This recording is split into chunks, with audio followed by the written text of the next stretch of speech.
Už po 22. krát si cyklisti trúfli sadnúť na bicykel a vydať sa tak na najdlhší maratón na Slovensku.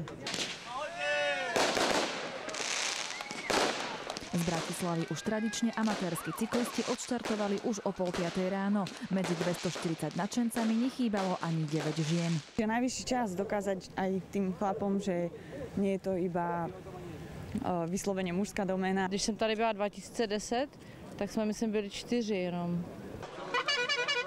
Cyklistov čakalo náročných 315 km s cieľom v Jasnej. Podmienky si ešte sťažil Marián, ktorého kolesa na bicykli boli o polovicu menšie ako ostatných pretekárov. Ušlapať tú rýchlosť. Má také malé kolesa, keď idem 30-kou, tak sa nedá ísť rýchlejšie. Liptov je posledná etapa, mnohí už malú z posledného a pritom ide o jeden z najnáročnejších úsekov.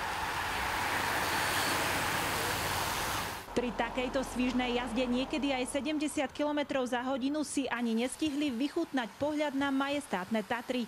Za Liptovským Mikulášom sa dovtedy súdružný peletón rozpustil a každý ťahal do kopca, ako mu sily stačili. Dá sa vám? Akože nič moc, bolo mi aj lepšie. Brutalita, záver je brutálny.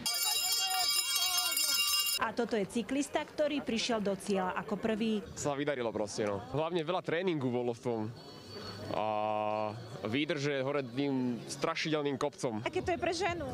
Geniálne, odporúčam každej jednej. Je to úplný relax, detoxikácia hlavy. U mňa je víťaz, ten, kto príde posledný a každý, kto to prekoná, to je víťaz. Super, aké to bolo proti minulým rokom? Ako vidíte, prší nám, takže boli aj krajšie roky. Martina Karasová a Eliška Prečová, televízia Joj.